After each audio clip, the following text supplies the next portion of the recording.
আসসালামু আলাইকুম ওরহমতুল্লাহি ওবারকাতু। আজকে এই ভিডিওতে আমরা আলোচনা করব 11তম রোজার দোয়া।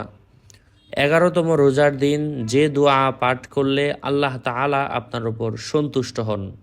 আল্লাহ সুবহানাহু ওয়া তাআলা আপনার অন্যায় ও নাফরমানি মাফ করে দেন। আল্লাহ সুবহানাহু ওয়া তাআলা আপনার জন্য জাহান্নামের শাস্তি হারাম করে দেন। এমন গুরুত্বপূর্ণ একটা দোয়া আজকে এই ভিডিওতে শেয়ার করব। সাথে যুক্ত আছে আমি মুফতি জুবায়ের বিন ইমাম। আলোচনা বুঝতে সাথেই থাকবেন। যারা এখনও চ্যানেলটি সাবস্ক্রাইব করেননি, সাবস্ক্রাইব করতে ভুলবেন না। ভেরিফাই চ্যানেলের ডিসক্রিপশন বক্সে ক্লিক করলে পেজ এবং আইডি আসবে। এটা ছাড়া আলাদা অন্য কোনো পেজ নেই, আইডি নেই, ইমো নেই, হোয়াটসঅ্যাপ নেই। নাম ছবি দেখে বিভ্রান্ত হওয়া যাবে না, কারণ অনেকে আমার নামে ফেসবুকে পেজ অথবা আইডি খুলে ভরে ফেলছে, সাবধান। যাই হোক, 11তম রোজার দোয়া আল-ইয়াউমুল হাদি আশার। আল্লাহুম্মা হাব্বিব ইলাইয়া ফীহিল ইহসান ওয়া কাররিহ ইলাইয়া ফীহিল ফুসুক ওয়াল ইসয়ান ওয়া হাররিম আলাইয়া ফীহি সাখাত ওয়ান নিরান বিআউনিকা ইয়া গিয়াসাল মুস্তাগীথিন। ভেঙে ভেঙে আবারও বলছি, আল-ইয়াউমুল হাদি আশার।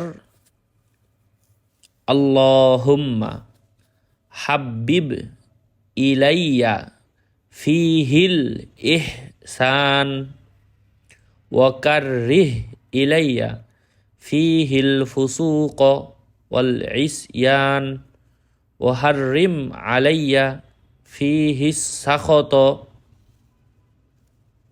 ওয়ান নিরান বিআউনিকা ইয়া গিয়াসাল মুস্তাগীসিন।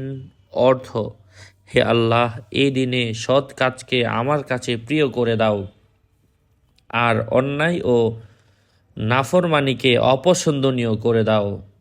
তোমার অনুগ্রহের ওসিলায় আমার জন্য তোমার ক্রোধ ও যন্ত্রণাদায়ক শাস্তি হারাম করে দাও। হে আবেদনকারীদের আবেদন শ্রবণকারী, আল্লাহ পাক আমাদেরকে আমলের তৌফিক দান করেন। ঠিক একই নিয়মে 30টা রোজার 30টা দোয়া মাগরিবের পরে দেওয়া হবে ইনশাআল্লাহ। আল্লাহ পাক আপনাদের মঙ্গল করেন। আমরা যারা রোজা রাখি অবশ্যই এই দোয়াগুলো পাঠ করব। রোজার দোয়াগুলো পাঠ করলেও রোজার বিশেষ কিছু রুহানি ফায়েজ বরকত আপনার জীবন আল্লাহ পাক দান করবেন। পরবর্তী দোয়াগুলো পেতে অবশ্যই চ্যানেলটি সাবস্ক্রাইব করতে ভুলবেন না। আসসালামু আলাইকুম ওয়া রাহমাতুল্লাহি ওয়া বারাকাতুহু।